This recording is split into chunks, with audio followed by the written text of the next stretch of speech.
Welcome to Cult Favorite, the podcast that has never taken a selfie. I'm Miranda Simmons. And I'm Michael. Do you have like a selfie stick? No. You have lots of kids. Like, do you do like the family selfie? No. No, I mean, well, we'll do the family Easter. We'll do family Easter pictures, but yeah, I don't have the selfie stick. I've never liked doing selfies. I'm not a selfie person. Like, I don't. Okay. Yeah. Do we think that that's generational, or do we think that that's like personal? Is that a personality thing, or is it a larger contextual thing? I feel like other people my age have done selfies. I just don't like the. Yeah. We're talking social media. I just don't like my face. That's the problem. We're talking social media and influencer culture today, everyone. Who are we, though? Mike Altman? I said I'm Mike Altman, didn't I? Yeah, we're two. It will appear on the screen, right here at some point. We're two religious We are two religious studies professors trying to understand all of these cult documentaries that you can't stop binge watching. Sorry, I'm starting slow today. It's all right, because we're going to go into a territory that is fraught and difficult. So we don't... Don't we usually... at what point have we not entered fraught, difficult territory? That's very true. That's why people tune in. Tell them how to support the show. If you want to support the show and help more people find us, you can follow us on Instagram and TikTok, or buy us followers on Instagram and TikTok at Cult Favorite Pod. And be sure to subscribe to the show. Leave us a rating and a review. And yeah, the stuff we're about to say is just our own opinions as experts and researchers about religion and media and culture, and does not represent the University of Alabama. At all. We're talking about Fake Famous, an HBO documentary from 2021.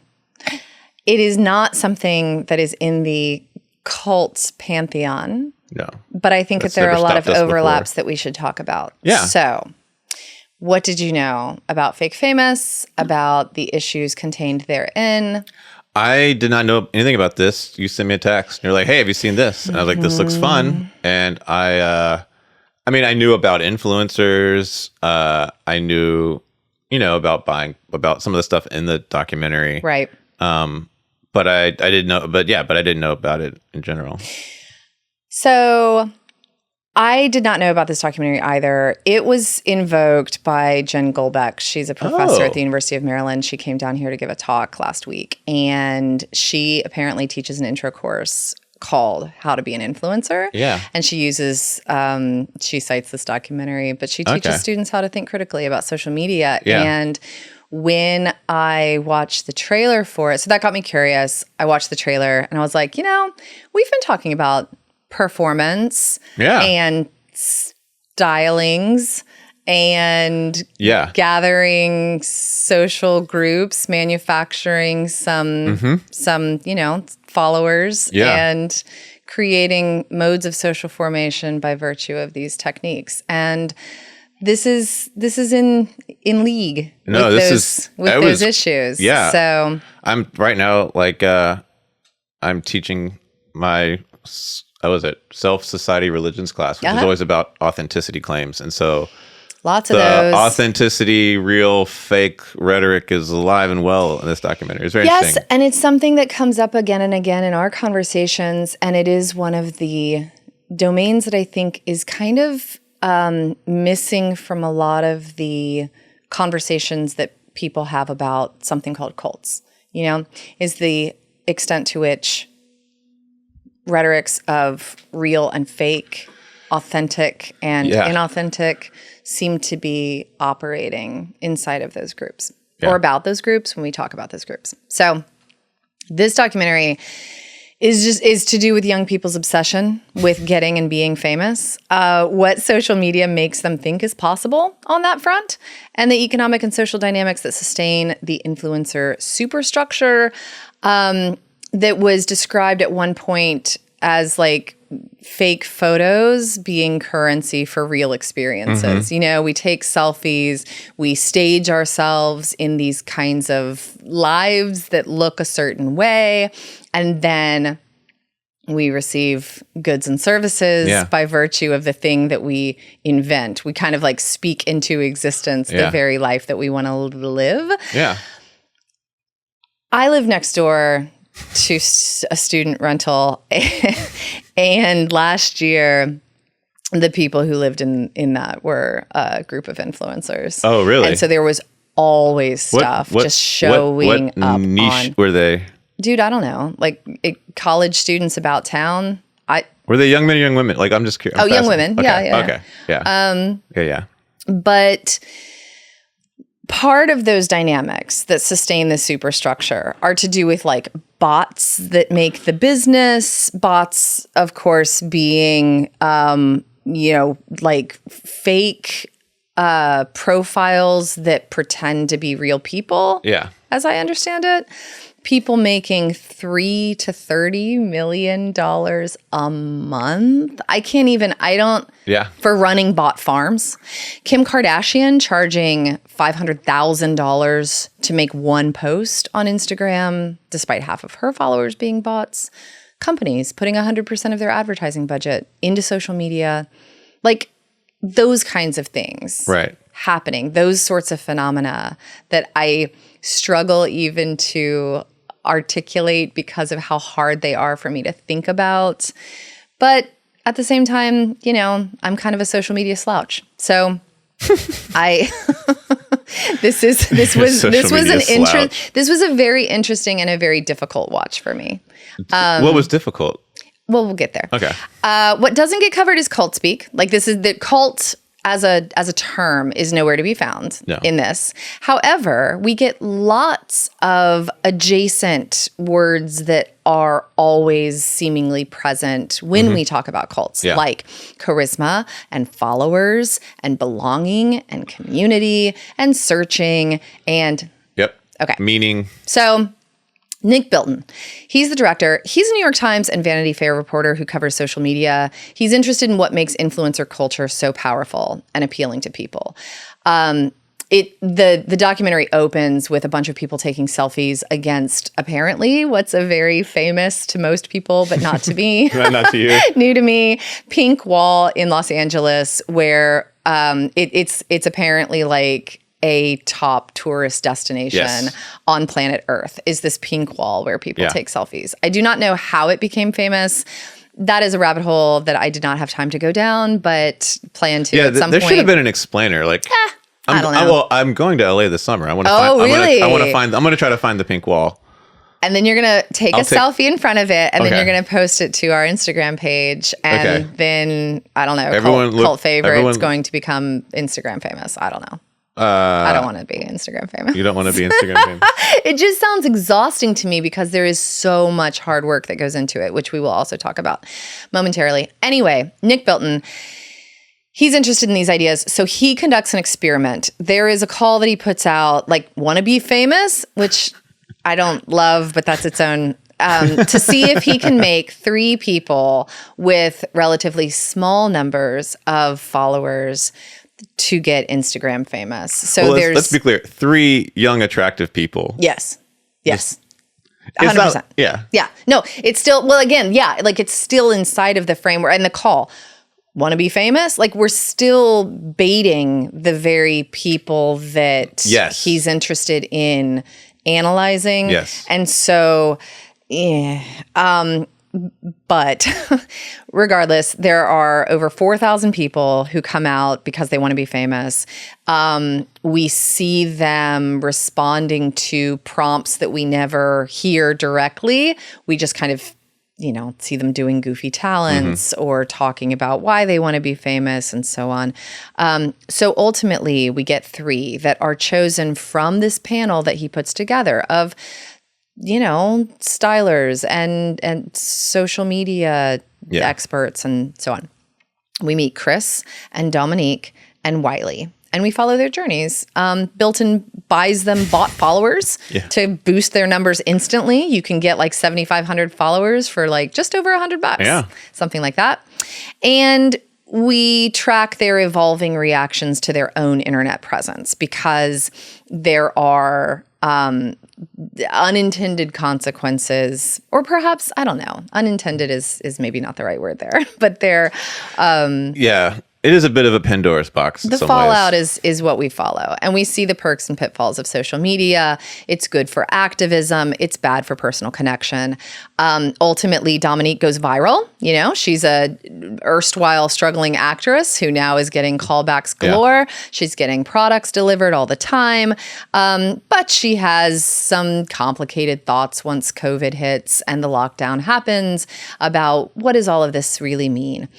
Meanwhile, Chris and Wiley decide that authenticity is more important than getting internet famous. So ultimately, their reactions to having lots of followers is a little more fraught. Yeah. That's the documentary. What should we talk about? Where do you want to start? Well, you already hit on sort of part of it, sort of why this documentary fits into what we're talking about. I do. So a couple things. One, to start with the documentary itself, the idea of the social experiment as a genre, I think that's really, it's interesting. We've seen a few of the, like, I'm also currently watching Love is Blind, which bills itself as a social experiment. And that's how you're supposed to refer to it. You're not supposed to call it, I'm on a show. We're in this experiment. And so there's something about like that language of like, oh, we're just doing a social experiment. But it's like, I don't know. Well, we've talked about docudrama, like that category. And I think that there is some sort of crossover in the documentary world that kind of becomes, it's a documentary reality TV hybrid. Yeah. Where what you're documenting are people trying out a thing in real time. The kind and reality TV in so many ways are these petri dishes where you put like, let's put these 5 elements together, these 5 characters together in a house in this kind of context, or drop them in the woods and see what happens. There's a similar kind of thing going on here for sure. Do you want to say more though about why we're talking about this on Cult Favorite per se? You know. Yeah, I mean, we just talked about a couple of documentaries where that kind of those issues of performance, authenticity, what it takes to be a religious leader or a cult leader or a guru is up and running. So Kumare and Marjo both show the seams of what sorts of production, what kind of production work goes into that leader-follower dynamic in a very specific religious context. This is that same dynamic at work, leader-follower, influencer-follower, but outside of a religious framework. But there are, again, all of these convergences with the rhetoric about charisma and followers' search for love and belonging. Is Justine Bateman, of all people, former child actress on Family Ties. Jason Bateman's sister is how a lot of people have come to know her. But she has written a book, I guess, about, that's how she's identified in the documentary. She's written about. I didn't put the Batemans together. Okay. Oh yeah. No, 100%. She's on Arrested Development at one point with a little bit of, play on, with that relationship. Anyway, she diagnoses this phenomenon of influencer culture as a search for love and belonging. But Bilton asks a similar question at the outset. What are they looking for? So it is cast as a kind of quest, a sort of search that's happening. Yeah. His answer is, that they're looking for likes and followers and fame. But Bateman kind of goes into a little bit more of like, well, we treat famous people like toddlers because we celebrate everything that they do and they can't do anything wrong. And so what people are searching for when they want to become famous is this kind of like unconditional love and belonging, But we also start seeing exploitation and emptiness and loss of self. And, towards the end of the documentary, there's the claim that influencing is designed to make you feel worse because the lifestyles that you are looking at and seeing are cast in contradistinction to the life that you lead. Like the reason that you are following these and wanting to see more of it is, you know, implicitly because that's not what your life looks like. This is also why, you know, shows, I also don't really understand the popularity, but they are, of shows like, you know, $1 million real estate or whatever, these kinds of things. Selling Sunset. Yes. Yeah. I don't know, but it's a thing that we really like as a consuming populace. Yeah. I wish I knew more about the audience end of the research on this stuff because and maybe there isn't. I feel like someone's got to be, but like Selling Sunset, like to what extent, like one of the things that we have here with these numbers, right, of followers or engagement or likes or even like, you know, you can get stats. I can see, you know, number of views. I can see when people stop watching. If we post a video from the show on TikTok or whatever, I can see how much of the video, I can see how much of the podcast people listen to. So don't turn it off yet. But like, what do those numbers really mean? Right. And like,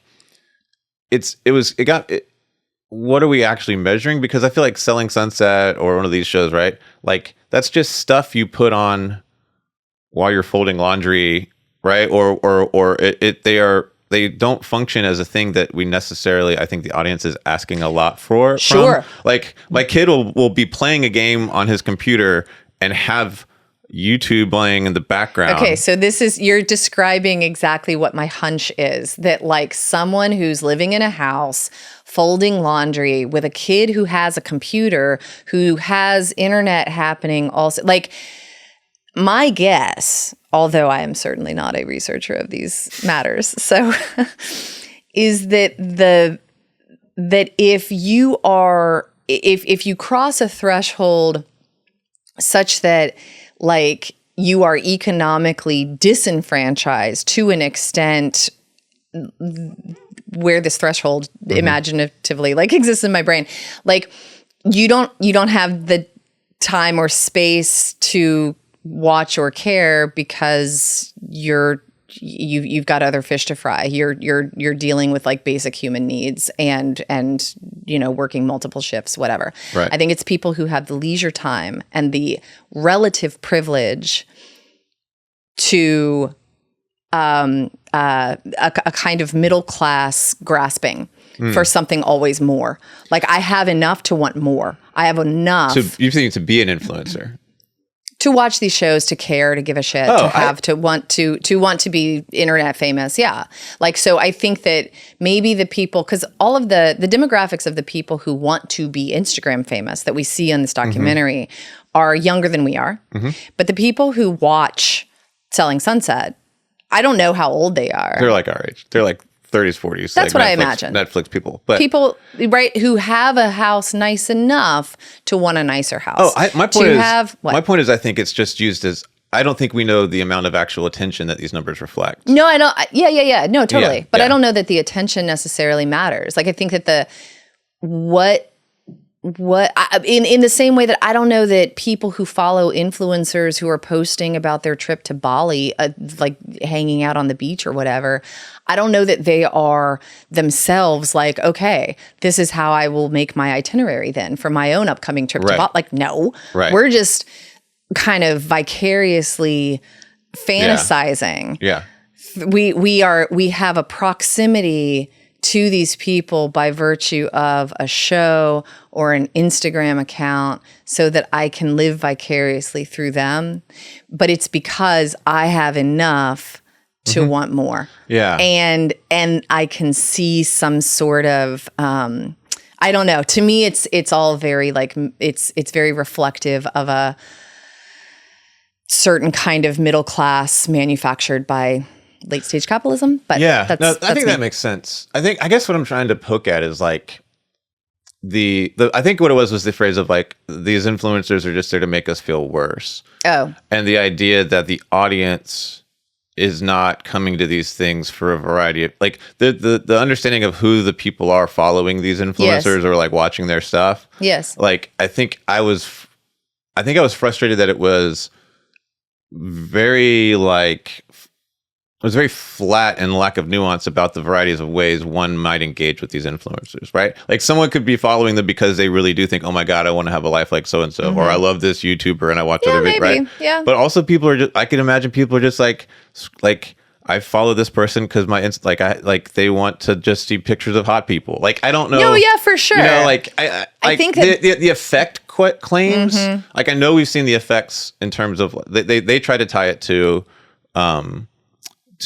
like sort of teen mental health issues, but like that's also tied up with more like when you look at the numbers, and this is a 5-year-old documentary, so things have changed, I guess, but like when you look at the numbers of teen social media use, current teenagers tend to be on smaller networks of people they know. They don't. They tend to avoid like Instagram, and they will watch YouTube as content, as the way one might watch Netflix. They will watch Instagram. TikTok as content, right? But they approach it more as I'm an audience member watching these things than like the interaction thing. Sure. That's where like a Discord, a Snapchat, these smaller groups, that's where they're right. And I think that a lot of the mental health stuff misses the ways that basically like the bullying stuff and all that is happening in these small groups of people I know. And so I guess the link to like hot people and beautiful locations on Instagram making a teenager depressed because they're jealous or don't measure up. I don't know about that. I guess what I think is like, I wonder if the audience for these influencers are more in on the joke than the documentary gives them credit for. I don't disagree. I think what is interesting then is not a diagnostic claim so much as, for me, why it is and how it is that we are more ready. I think a lot of people would not disagree with you. And I think that it is easier to extend that kind of nuance to a context like this than it is to extend to a context like cults. Ooh, good point. And I think that same nuance about like who's influencing whom, why are people involved, what are we trying to diagnose, what are the dynamics that make that kind of complicated, should be in both directions. But in this context, we've got, again, all of these rhetorical convergences, the notion of exploitation and emptiness and loss of self, like the internet exploitation, cyberbullying. We see on the documentary like headlines about teen suicides inside of this sort of media malaise. Like, so people are still, if we take that seriously, people are still dying from this. People are still like having suicidal ideation and following through based on the emptiness that they have in the wake of like following a charismatic leader. So it's not to, as ever for me, it's not to then say influencer culture is a cult or like influencers are actually cult. Nope.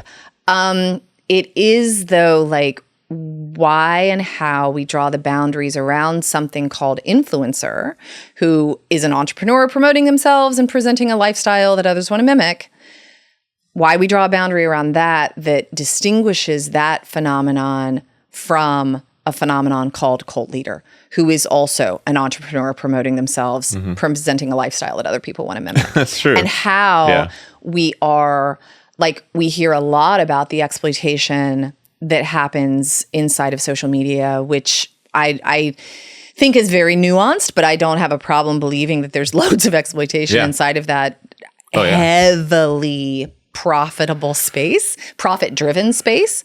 But how is internet exploitation different from cult harm, where we are trying to expose violence is done? This is more like, qu'est-ce que c'est, this obsession with, like, when's the obsession with fame? Why are people so, like, why are we lining up in front of a pink wall? Yeah, and it's like, sure. I mean, like it's not a bad question. It's just what that question, the registers that hits are different, it would seem, in people's brains from the registers of cult violence. Not to make this into a production meeting, but this documentary ends with a bunch of these images of Instagram kids, and there's a I have not clicked on it to even look at the trailer, but I know there's a Kidfluencer documentary out there. So I don't know. We'll circle back, but we'll circle back. We'll see how much I can take. I think that, but it strikes me that doc is explicitly trying to think about the is like on top of the exploitation question. You listed a bunch of terms, charisma, followers. The charisma thing is interesting because it's a term that I keep coming back to for my own research questions. And I'm gonna bounce an idea off you. So we have like within religious studies, within a lot of the social sciences, cultural studies, like the sort of Max Weber, the old dead German sociologist, you can Google him. His whole take on charisma has kind of dominated, like the charismatic leaders. And I've been thinking about that. We do still talk about charismatic leaders, we talk about on the show all the time.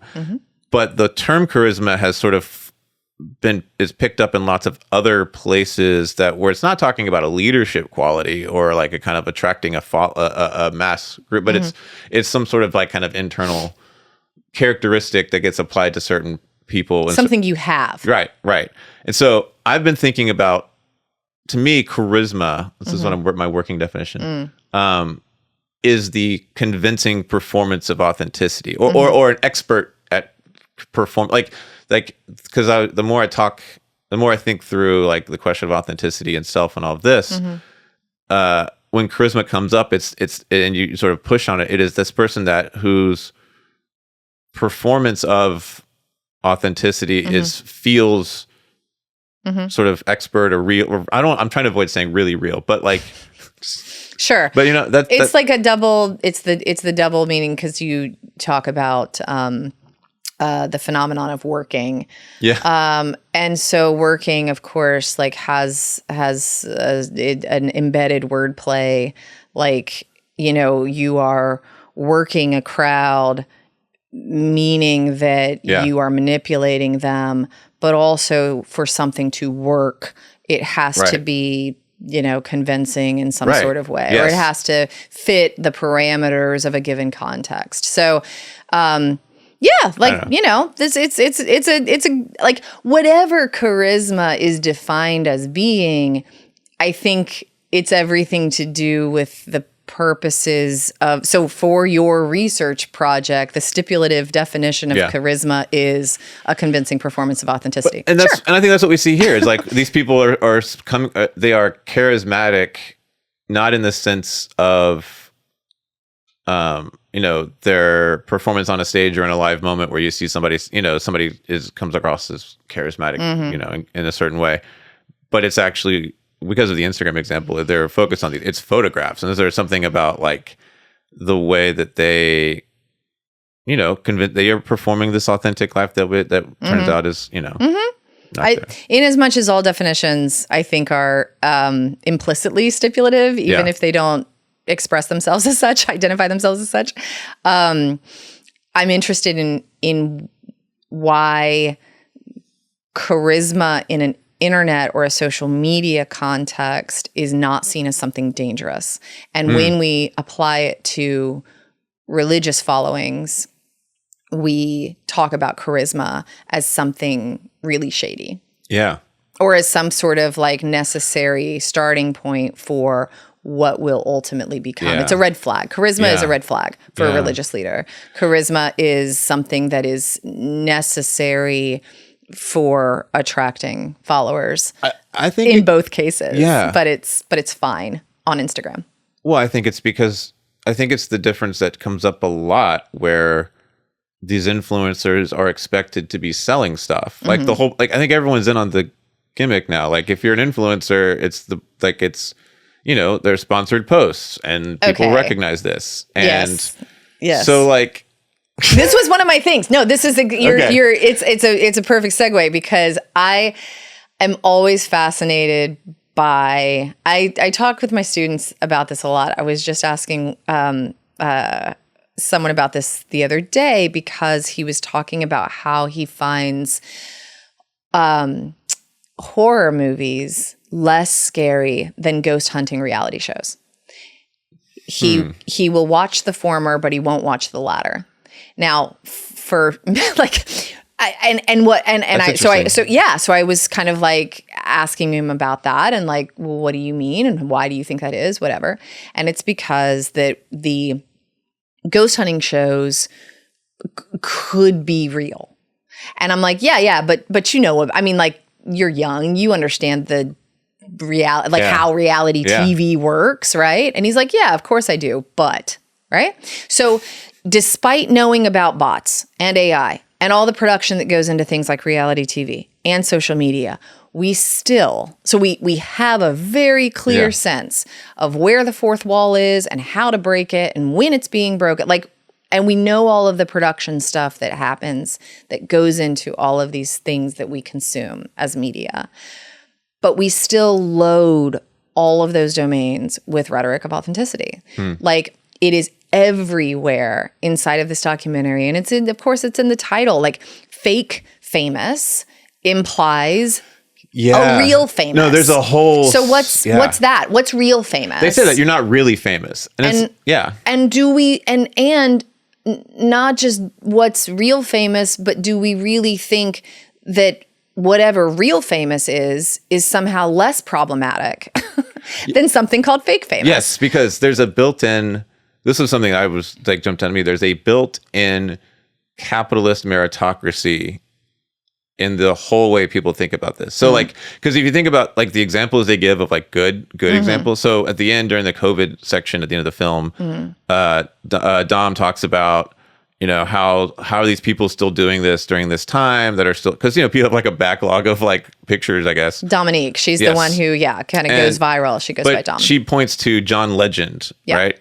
And so if John Legend goes viral playing the piano, that is a talented person using their talent. Therefore, the likes, attention, everything, the metrics generated by that post are coded as legitimate, as real famous.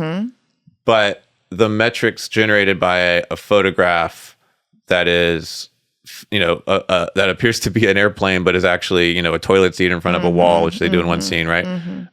That's fake famous, right? And so there's this sort of built-in idea of like, if you're working hard enough, like, so the influencers who are doing it, like the women who go on, there's one scene where Dominique gets invited on this like sort of tour. They're going to do a bunch of photo shoots and end up in Las Vegas. For this thing, and she's talking about how hard all the other women are working, and how much work it is, and so there's a kind of art, like sense of like no, like yes, it's all fake, but it's still hard work, and therefore that somehow makes it like, that's what I was gonna say, like valid, right? And so, but then that's the one way of sort of legitimizing this as sort of, well, it's real in that way, because it's like. But it seems like the grade is if you're not doing something, if you're not talented enough to actually deserve it, if you're not working hard enough to deserve it, that then it's somehow fake fame, I guess. Does that make sense? Like, there seemed to me like a sort of meritocratic logic to all of it. Sure. And I think part of that is also, it provides this sort of like myth of accessibility, where it's like, oh, anyone with enough talent, even with enough time and work, could actually pull this off, right? Even though it relies on sort of professionals all the way down. Sure. And professionals working very hard. Yeah. Like I do not, and I think that's maybe there is kind of a confusing irony or paradox or something for me, where like, for me, one of the many reasons, I mean, part of it's just because I'm an introvert, but one of the many reasons that like social media presence does not appeal is because it seems like it takes a ton of work in very specific skill sets that I don't have, you know, and so the paradox is that for people who want to be internet famous, there's a kind of double work happening where, like anyone with bootstraps can pull them up. And if you just work hard enough, like you can gain, like there is a path to follow, you know, I can do these things and gain more likes. Like there is they know the algorithm, like, and how it functions. Yeah. They know how to buy bots, etc.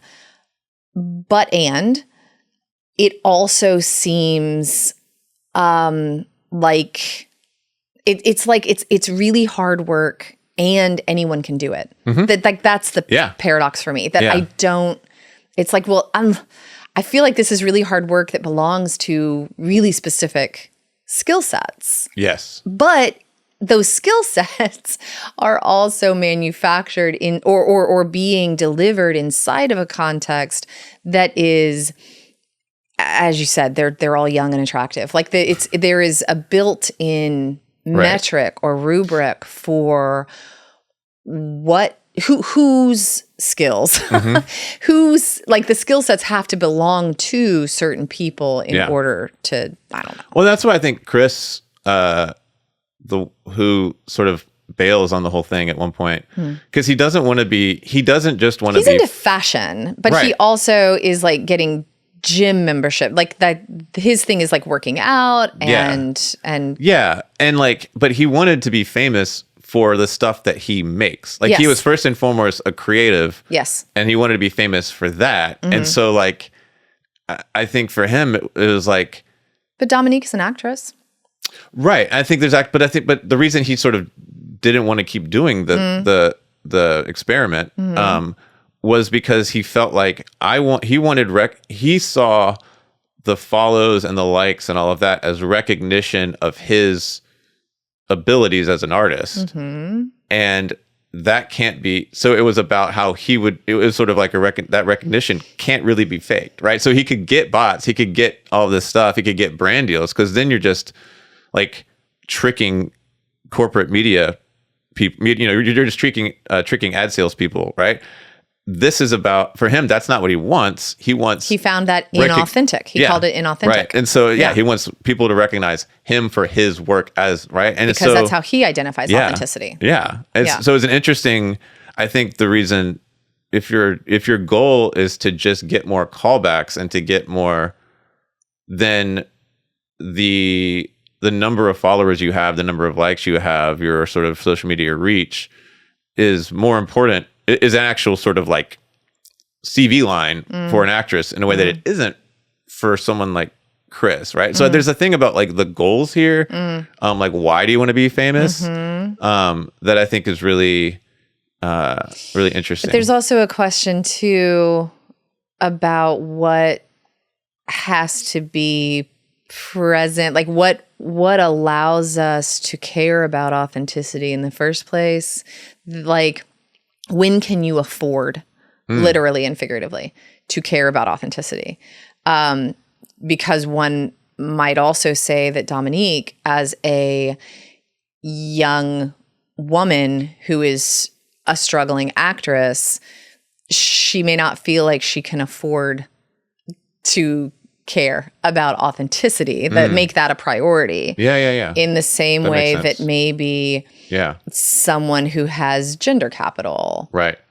Like, I don't know. I mean, I guess that's just to say, when you say that there's, what did you say? It's production all the way down. What did you say? There's something, there's. I said it's professional. Yeah, it's professionals all the way down. Yeah. They're professionals all the way down. I think that there are also power dynamics all the way down. And for me, like that those questions about like, we are in on the joke that is being played on us. So bots, AI, whatever. So then my question is like, okay, so when are we okay being lied to?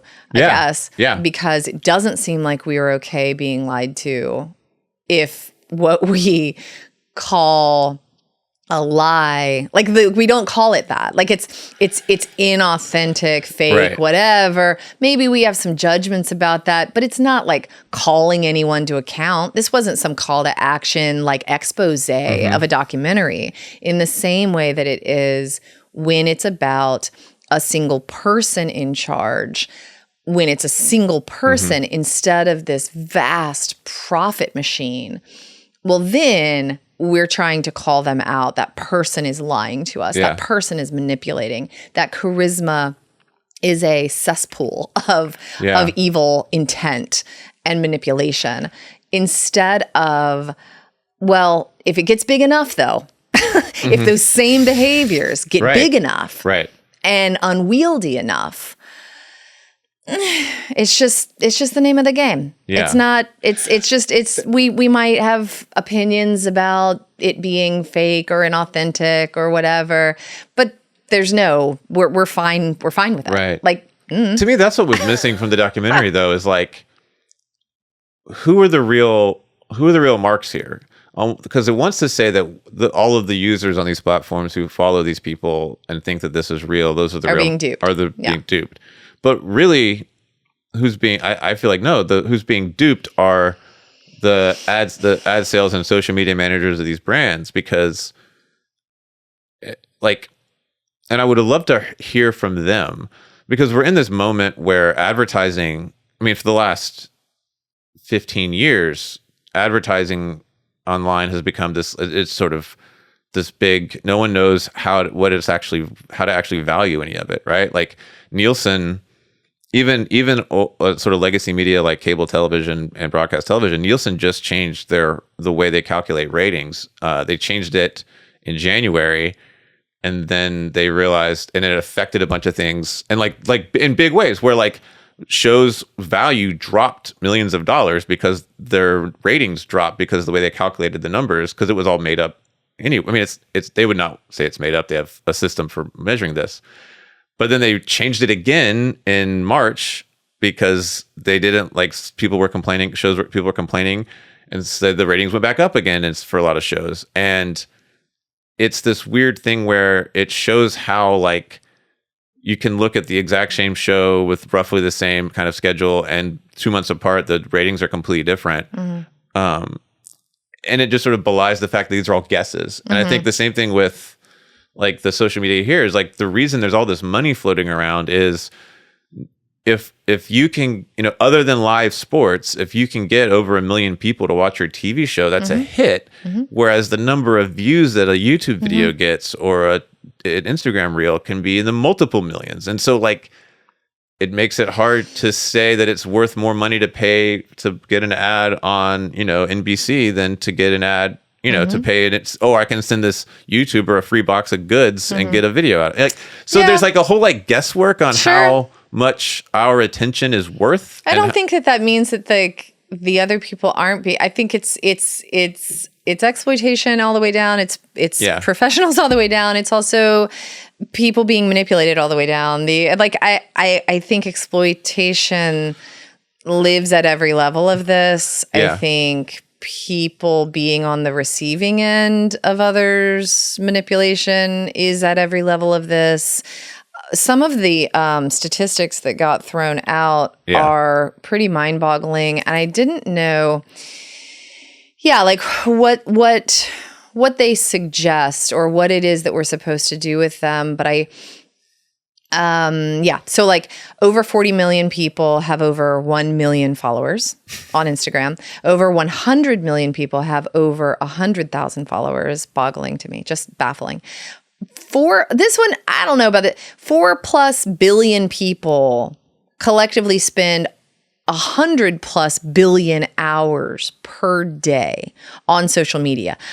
I don't know how to break that down. I know that like if that's true, wouldn't that be like 25 hours per day per person? So I don't know about that one. But regardless, it's a lot. Yeah. And the fact that that people are making so much money on bot farms, like that's where the real money. I mean, that's where the real money's at. Honestly, like, don't be an influencer, be a bot farmer. Also, that is so messed up. like if we're trying to identify where, like, just anything, as soon as you get into a billion, anything at like followers, dollars, like it's too much. Like there is no regulation or like Also, what's missing here is the fact that a lot of those bot farms are in parts of the world yes, where people are looking for ways to are talk about exploitation. He's like, I'm getting ripped off by a 14-year-old in Egypt, and I'm like,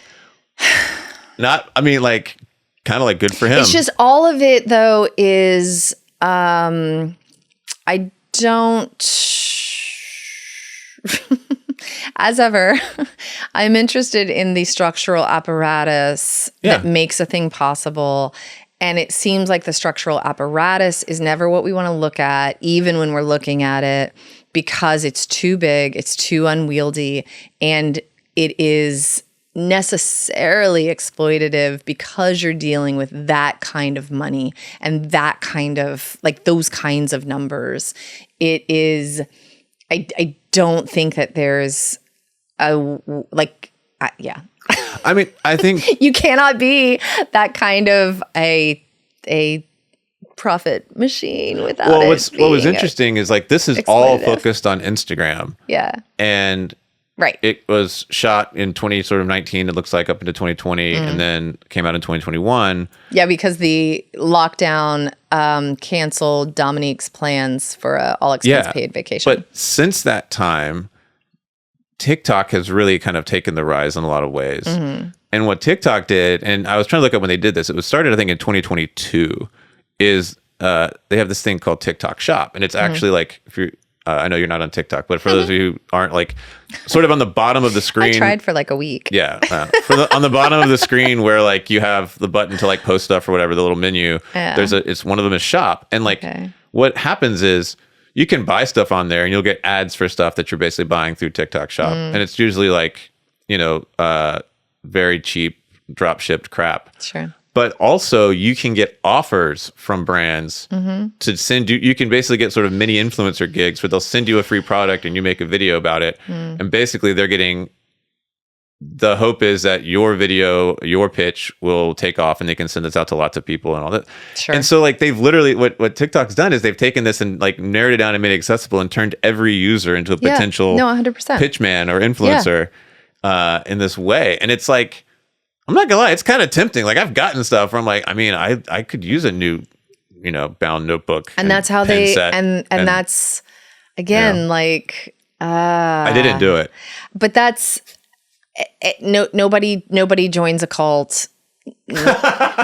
Nobody. Yeah. Nobody wants to, nobody decides to be exploitative capitalist.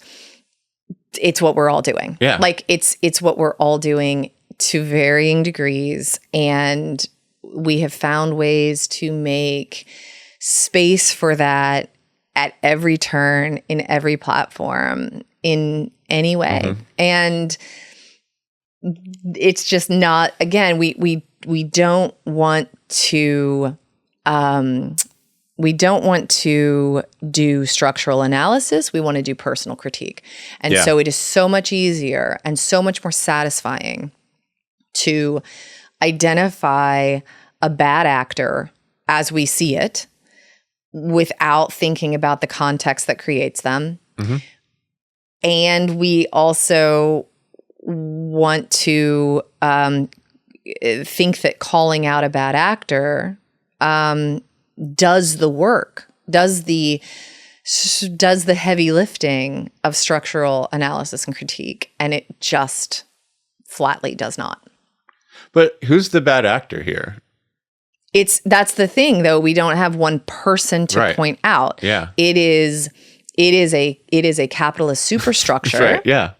that we are all complicit in, and we all want to still be able to order something and have it delivered 2 days later. We still want to be able to get something for free. We still want to be able to scroll and get a little dopamine hit whenever we're like, we want the algorithm to show us the best products for whatever we're looking at the time. Yeah. We want all that to stay up and running. And so it does not serve our interests to identify harm. It instead scratches an intellectual itch to identify something called inauthenticity, right? Or something called real, like whatever. Yeah. But it does not serve us to do the work of identifying structural harms and dynamics in the way that it serves us to say Marshall Applewhite was a monster. Right. Like, great, sure. Okay. So this was very well timed. In my class, in the class I'm teaching now, the self-study religion class, we do a little section on some of the wrestling stuff I'm doing, and one of the articles that we did on just yesterday is about it's based on focus groups and questionnaires with wrestling fans about which wrestlers they think are authentic, and then the researcher kind of comes up with here are the kind of codes their responses, and here are the four strategies for authenticating, and it's in the Journal of Celebrity Studies, and so it's sort of within that context. And so I asked my students at the beginning of the class, I was like, I put them in groups, like, come up with the 3 celebrities that you think are the most authentic. And I've done this 3 times in a row now, and the same person is always number 1 for like any celebrity. Like they're able to. I'm like, name any celebrity. Okay. And I put them in groups. Like, give me 3, and then I kind of like Adam Sandler. Sure. And I was like, who is your Adam Sandler? And I guess because of Billy Madison too, a lot of them have seen the first Billy Madison, and they know Waterboy, and they know I said Happy Gilmore. Sorry, Happy Gilmore too. Happy Gilmore. They know Billy Madison. Whatever. I'm surprised that Adam Sandler is still in the cultural consciousness. It's because he goes to. They were like, yeah, he's always like walking around like at award shows and stuff in like basketball shorts, and he just seems like he's the same guy. Blah blah blah. And I'm just like, it was Bill Murray for our generation. That's what I said. Sure. Well, having got it in Charleston, Bill Murray would show up. Yeah. Have I done this already on here? I mean, yeah, that's interesting. No, I'm thinking. So what do you get out of that? Like, so they've said Adam Sandler.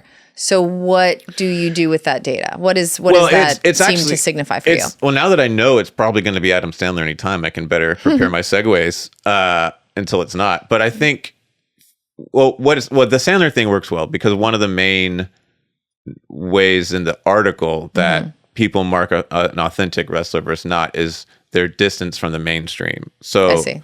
That does, so like John Cena comes up over and over again as inauthentic because he's Mr. Wrestling for this generation. He's too famous. He's too famous. He's too much the guy.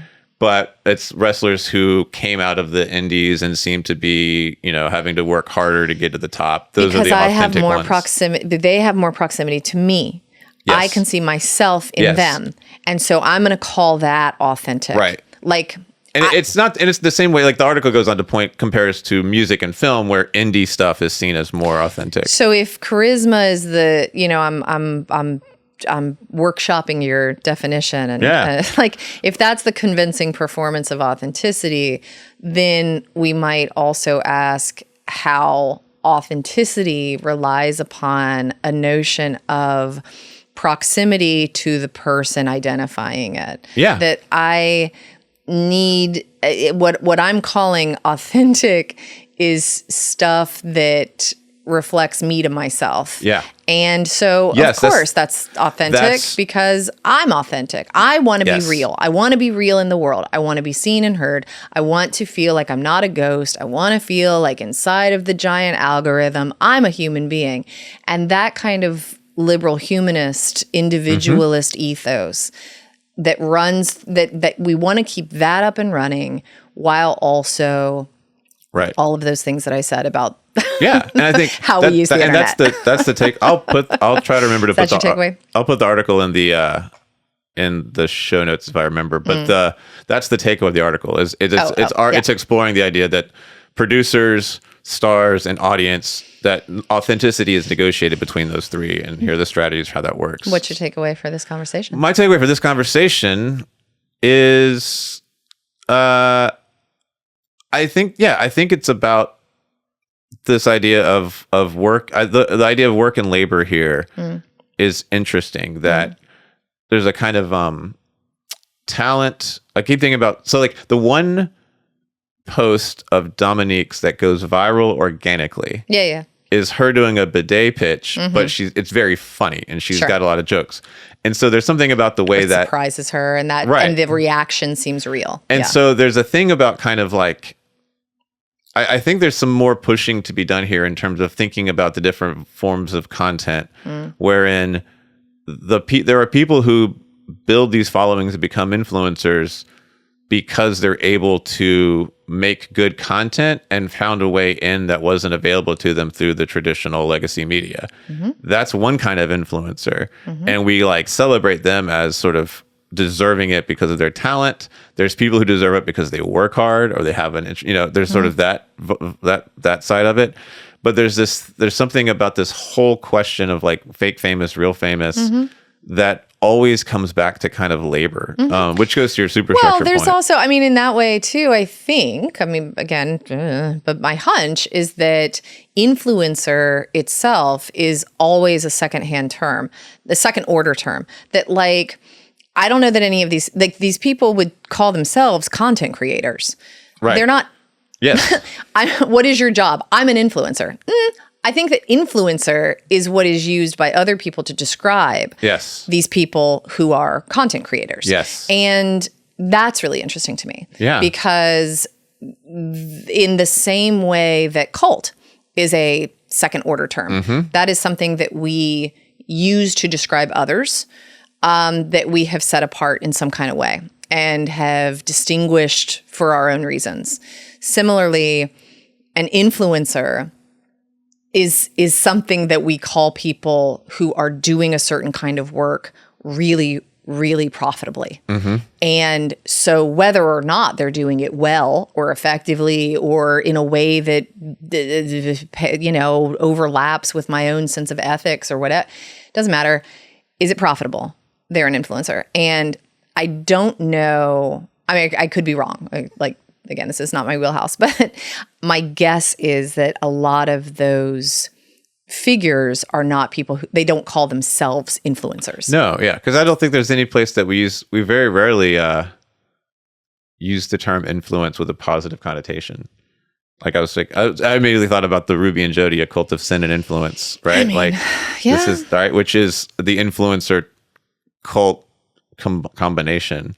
Yes, which is, I guess, maybe a segue to my takeaway is that cult rhetoric is awfully selective and selectively awful. Oh, that's lovely. That's always my takeaway. I think we have a title for our introduction to the book. Sure. It is just increasingly apparent to me that label is something that we use for specific reasons. It is not something that identifies anything. Yeah. Except our rationale and our needs. So. There we go. I don't really have a cult favorite right now, but I did like seeing Justine Bateman. Yeah. She's a complicated figure, and I just decide to put some blinders on about all sorts of things with her. But she and like maybe Juliette Lewis and Parker Posey, those make like to identify my own media demographic. Okay. They're sort of like the big sisters that I'm always trying to impress. Those are kind of. I've enjoyed all of their work. Yeah. Oh my God. They're some of my favorites. So when Justine Bateman appeared on the screen before her name came up, and I was like, oh, it's a book. Okay. I didn't know why she was there, but I was glad to see her. There you go. What's your cult favorite? I got a bird buddy for Christmas, and I love it now. I don't know what that is. Oh, it's one of those bird feeders with a camera. Oh, okay. And like anytime a bird shows up, it connects to your Wi-Fi. Anytime a bird comes to the bird feeder, it takes a picture and a video of them, and then it sends you a little picture of them. Okay. And I've always found birds fascinating. I've always loved like the Audubon like drawings of birds and stuff. And we actually have when we moved into our current house, we realized we had a number of decorations with birds, and so we put them all in one room, and that is the bird room. Love it. And so my partner bought this for me for Christmas, and it's lovely to like throughout my day, like right now here in early spring, I'm still only getting like a lot of cardinals, but now it's to the point where like every day there's two cardinals the same too. I kind of like recognize them because they look different. This is I see each morning. They come up on my phone, a little picture, a little video. That sounds lovely. I think this is a great example of like how, like, so is that a beautiful appreciation of nature, or is it non-consensual species surveillance? It just depends. So, well, I do not post any of these pictures anywhere. Right. So there you go. I have a little bird waver that you put next to the theater. Yeah, just like a sign. You're being filmed. Yes. Smile, you're on camera. See, now what I want to do is make a label, put it on the thing, take a picture of it, and post that on Instagram as the joke. Sure. That's the real, You can have that one for free. Thanks for listening to Cult Favorite. Please subscribe to the podcast on Spottle. Give us some likes. Have us some followers. See, this is why I don't Spotify, Apple, YouTube. And special thanks to the Department of Religious Studies and the REL Digital Lab and the University of Alabama for production assistance. It makes possible all these meta conversations. Yes. And we'll see you all in 2 weeks.